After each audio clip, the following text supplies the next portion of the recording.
मैं जो वैचारिक दलाली इस समय दिवालियापन देख रहा हूं उस पर मुझे हंसी आ रही है। ये ऐसा वैचारिक दिवालियापन मुझे आश्चर्य है। योगेंद्र यादव यहां पर उसी का परिचय दे रहे, कह रहे हैं कि आज इतना बड़े बड़े आंदोलन हो सकते हैं, सत्याग्रह हो सकते हैं। अरे आपने लोगों के विश्वास को समाप्त कर दिया है, विश्वास जुड़ गया है आंदोलनों से कि इस तरह का आंदोलन करने वाले व्यक्ति का असली चेहरा क्या है, जो अब खुल क्या है करने पर इनके पीछे असली चेहरा ये है। ये योगेंद्र यादव जैसे लोग ये घूम घूम कर यही कर रहे थे। इन्होंने फील्डिंग सेट कर दिया, आप तो बॉलिंग करने का काम अखिलेश का है, वो नहीं कर पाए तो हम क्या करें। तो ये तो फील्डिंग सेट करने वाले लोग हैं, आंदोलन के नाम पर सेट करते हैं कि मोदी जी के विरुद्ध कैसे झाड़ू बुला जाए, कैसे फील्डिंग सेट की जाए, कैसे उनको इस देश को अराजकता में ढकेल दिया। चलिए चलिए चलिए आगे सुनना बाकी है, आप बेसर हो चुके हो। चलिए चलिए गाली कुछ आता है, काम की बात गाली दे रहे हैं, जीरो सीट पे लाके खड़ा कर दिया, टाइम वेस्ट होता है। जीरो सीट पे लाके खड़ा कर दिया जनता से, इतनी बड़ी इससे बड़ी गाली के मुद्दे पर आइए। चलिए गाली दे रही है। ये हार के भी अपनी हार को कभी स्वीकार नहीं करते, इसीलिए जनता भी इनको चाहती है कि जब तक ये स्वीकार ना करे तब तक इनको हराते रहो, और इसीलिए आप लगातार इनकी हार। जय श्री राम दोस्तों, कैसे आप? आई होप सारे स्वस्थ होंगे और मस्त होंगे। तो आज की डिबेट बहुत ही धमाकेदार होने वाली है, क्योंकि डिबेट में आंदोलनजीवी और दलाली पत्रकारिता करने वाले राजनीतिक विश्लेषक योगेंद्र यादव भी थे, जिनके बारे में सभी जानते हैं कि वह किस तरीके के राजनीतिक विश्लेषक हैं। कहीं पर भी कोई भी आंदोलन हो रहा हो, यह आंदोलनजीवी वही आपको नजर आएगा। तो पहले देखते हैं इसने बीजेपी पर कटाक्ष करते हुए क्या कहा, फिर आगे बताते हैं। इस मामले में अगर आप सिर्फ एक मिसाल ले लें, महाकुंभ का कुप्रबंधन, उसकी सच्चाई कभी ना कभी तो देश के सामने आएगी। आज आपको 30 बताया जा रहा है आंकड़ा, आप भी मीडिया में है, सब लोग जानते हैं कि आंकड़ा झूठा है, कभी ना कभी तो सच आएगा। तो हरियाणा में बीजेपी जीती, उससे कश्मीर की हाथ छुप गई। महाराष्ट्र में बीजेपी जीती, उससे झारखंड की हाथ छुप गई। दिल्ली भले ही छोटी हो, फासला भले ही 3% का हो, लेकिन जो याद रहता है वो ये कि बीजेपी जीती और जो वास्तव में जीती है। तो परसेप्शन के खेल में बीजेपी निश्चित आगे निकली है। अगर विपक्ष वाले ये सोचते हैं कि भाई चुनाव से 4 हफ्ता पहले सीट एडजस्टमेंट ठीक ठाक हो जाए और इतने में इंडिया गठबंधन बन जाएगा, तो इससे काम कतई नहीं चलेगा। अगर इंडिया गठबंधन गंभीर है और देश को इसकी सख्त जरूरत है, संविधान बचाने के लिए जरूरत है, लोकतंत्र बचाने के लिए आज की तारीख में ले देकर इंडिया गठबंधन ही सबसे अच्छा वाहन उपलब्ध है। लेकिन इस वाहन को यदि चलाना है तो नंबर 1 आपको संसद में बेहतर कोऑर्डिनेशन करना होगा, जो पहले सत्र में दिखाई दिया लेकिन बाद के सत्र में दिखाई नहीं दिया। नंबर 2 आपको इस देश के सामने एजेंडा पेश करना होगा कि भाई इंडिया गठबंधन की क्या प्राथमिकताएं हैं, 1 2 3 4, जैसे राहुल गांधी ने अपने एड्रेस में गिनाई।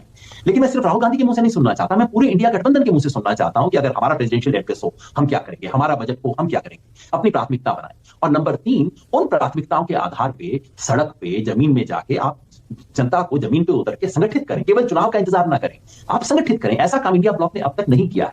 अगर करना चाहें तो बहुत बड़े जन आंदोलन उनका इंतजार कर रहे हैं। याद रखिए किसान आज भी नाराज है, याद रखिए संयुक्त किसान मोर्चा ने अगले महीने से बहुत बड़ी मोबिलाइजेशन की कॉल दी है। याद रखिए कि देश में जितने भी कॉन्ट्रेक्चुअल वर्कर हैं उनकी स्थिति बेहद खराब है। तो बहुत कुछ किया जा सकता है, बशर्ते कि संसद से अब सड़क तक पहुंचे, जनता को संगठित करें। ये बहुत महत्वपूर्ण चुनौती है, इस चुनौती को कम करके आंकना राजनीतिक बेवकूफी की बात। Okay Yogendra ji, thank you so much राष्ट्रीय बात में लाइव जुड़ने के लिए मेरे साथ। पत्रकार और आंदोलनजीवी इतना बोलने के बाद डिबेट छोड़कर भाग गया ताकि इसे कोई भी प्रश्न न पूछा जाए जो उसने बोला था उसको लेकर। अब बारी थी भाजपा के प्रवक्ता के शर्मा की, जिन्होंने इसकी अनुपस्थिति में भी इसकी ऐसी बखिया उधेड़ी की है, जब कभी इस डिबेट को देखेगा तो अपने आप पर इसको शर्मिंदगी महसूस होगी। इसके बाद के शर्मा ने वहां बैठे कांग्रेस के प्रवक्ता को भी लपेट लिया और ऐसा लपेटा कि कांग्रेस के प्रवक्ता के मुंह से शब्द भी नहीं निकल पा रहे थे। तो देखते हैं डिबेट के आखिरी हिस्से में कैसे के शर्मा ने आंदोलनजीवी अर्थात दलाल राजनीतिक विश्लेषक योगेंद्र यादव और कांग्रेस के प्रवक्ता दीपक झा को डिबेट में बुरी तरीके से रगड़ा। तो शुरू करते हैं इस धमाकेदार डिबेट को। चालू करो बे। देखिए मैं मानता हूं बिल्कुल सही है, 3 चुनाव जीतने के बाद बिल्कुल साफ है कि देश का मूड इस समय भाजपा और एनडीए के पक्ष में है। लेकिन जैसा योगेंद्र जी कह रहे हैं, क्या पता आने वाले चुनावों में क्या होगा, और यह कहना कि अब विजय रथ नहीं रुकेगा, के शर्मा कोई हरा नहीं सकता, यह तो अहंकार हो जाएगा ना। क्या पता कल क्या होगा। हमने तो नहीं कहा, हमने तो मानक जी ये बात नहीं कही है, तो आपने अपने उससे कहा है। लेकिन मैं जो वैचारिक दलाली इस समय दिवालियापन देख रहा हूं उस पर मुझे हंसी आ रही है। ये ऐसा वैचारिक दिवालियापन मुझे आश्चर्य है। योगेंद्र यादव यहां पर उसी का परिचय दे रहे थे, और ये खुद उस आम आदमी पार्टी का हिस्सा रहे हैं ना, ये तो वहां से भगाए गए हैं, ये सबको पता है, मीडिया रिपोर्ट से। मैं अपने से तो नहीं कह रहा हूं, मैं गलत भी नहीं हो सकता, शायद ये आप भी इससे सहमत होंगे। इनको तो निकाला गया ना आम आदमी पार्टी से। आज जिस वैचारिक जो है दिवालियापन का परिचय दे रहे हैं, इन्होंने किया क्या है? ये कह रहे हैं कि आज इतना बड़े बड़े आंदोलन हो सकते हैं, सत्याग्रह हो सकते हैं। अरे आपने लोगों के विश्वास को समाप्त कर दिया है। इस आम आदमी पार्टी की हार का मतलब मानस केवल राजनीतिक विषय नहीं है, केवल सीटों का अंतर नहीं, केवल वोटों का अंतर नहीं है। इन्होंने वर्षों बाद जेपी आंदोलन और उसके बाद के आंदोलनों के बाद जिस ढंग से अन्ना जी के नेतृत्व में इस देश के अंदर आंदोलन हुआ भ्रष्टाचार के विरुद्ध, कांग्रेस के भ्रष्टाचार के विरुद्ध, और इसी आवाज मिली, जनता ने खुलकर समर्थन किया, इतना विश्वास व्यक्त किया इस आंदोलन पर, जो अन्ना जी का आंदोलन था, उसको मिटिया मेट करने वाले और उसके बाद करोड़ों भारतीयों के मन के अंदर से आंदोलन और सत्याग्रह जैसे शब्द को समाप्त करने का काम यदि किसी ने किया तो अरविंद केजरीवाल ने किया।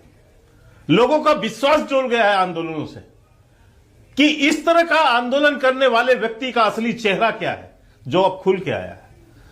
अन्ना आंदोलन के समय इन्होंने कांग्रेस के विरुद्ध भ्रष्टाचार के वो लगाए और तमाम लोगों का नाम फेरिस्त गिनाते थे, और उसके बाद अपना खुद राजनीतिक दल बनाया, बच्चों की कसम खाया, जो कहते थे बंगला नहीं लूंगा, बंगला ले लिया, सुरक्षा ले लिया, सारे घोटाले किए, और डंके की चोट पर उन घोटालों को डिफेंड भी करने की बात की, हम कट्टर ईमानदार हैं।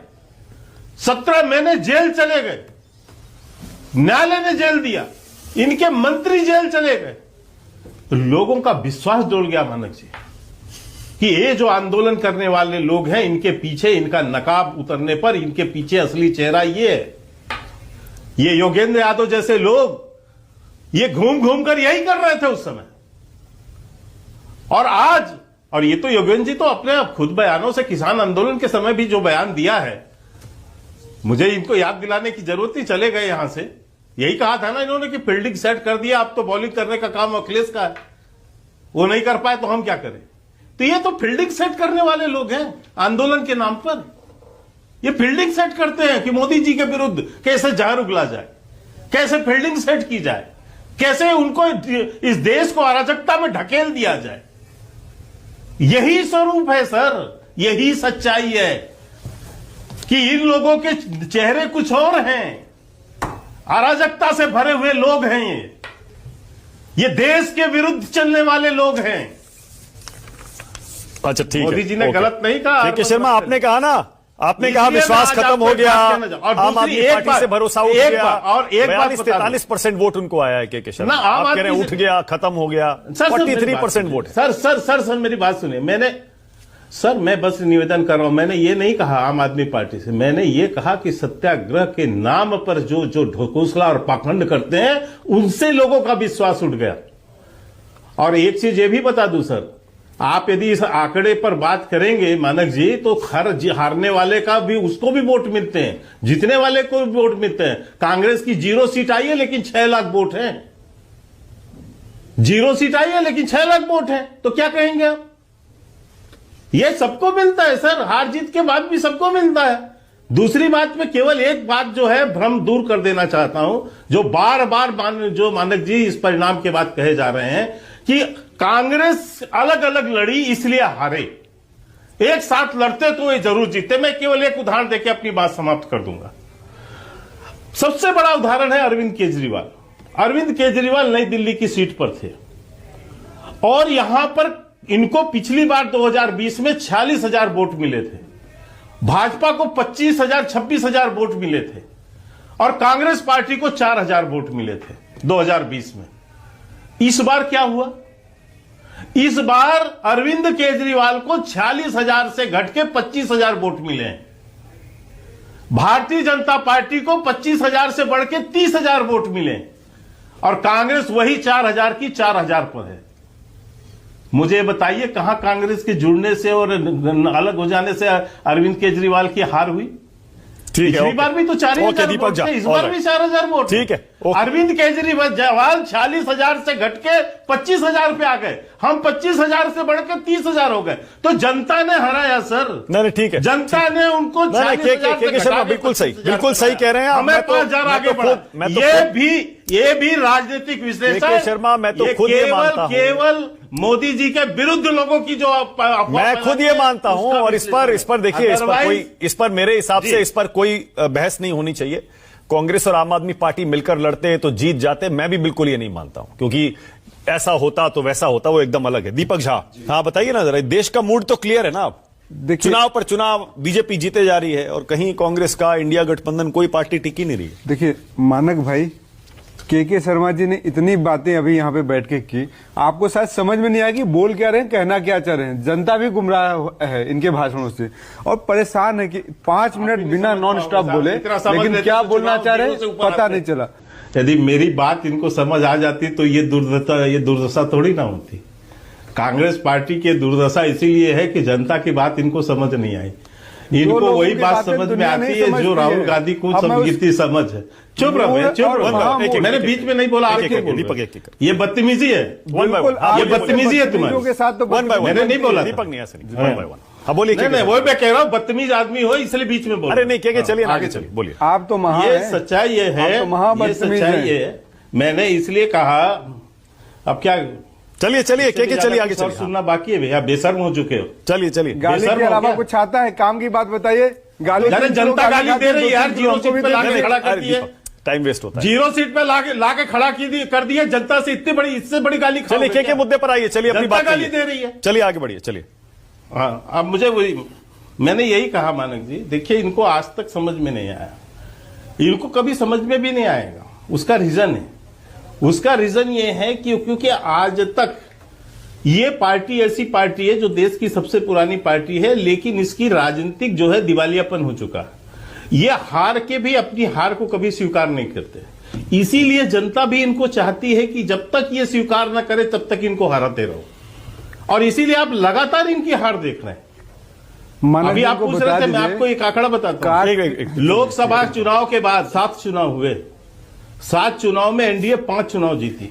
20 सेकेंड उसके बाद फरार। मैं बता रहा हूं आपको, काट की हांडी बार बार नहीं चढ़ती। तो भाजपा 21 राज्यों में सरकार बना के खुश है, बहुत अच्छी बात है, इनको बधाई। लेकिन आप सुनिए, इस 100 चूहे खा के बिल्ली जो हज को जाती है ना, के शर्मा जी, आप यहाँ पे आते हैं चश्मा लगा के, धृतराष्ट्र की तरह के, कुछ दिखाई नहीं देता आपको, तो ऐसा चश्मा उतारिए और देखिए देशद्रोही पीडीपी के साथ जाके आप सरकार बनाने की बात करते हैं। आप नहीं आते, पीडीपी के साथ सरकार क्यों बनाया? पीडीपी के सरकार क्यों सरकार बनाया? पीडीपी बताते हैं बेशरम आदमी हो आप, बेशरम पार्टी के प्रवक्ता हो, और यहाँ पे आगे बातें तमीज नहीं है, बदतमीज हमको है। लेकिन आपको बताइए, पीडीपी के साथ चंद्रबाबू नायडू को 6 महीने पहले जेल में डाला था, और चंद्रबाबू नायडू के साथ गड़बड़ियां करते हैं। इतने बड़े सत्ता के। आई होप कि आपको डिबेट पसंद आई होगी। डिबेट पसंद आए तो लाइक कीजिए, शेयर कीजिए, और चैनल पे नहीं तो सब्सक्राइब कीजिए। तो मिलते हैं फिर किसी नई डिबेट के साथ, तब तक जय श्री राम।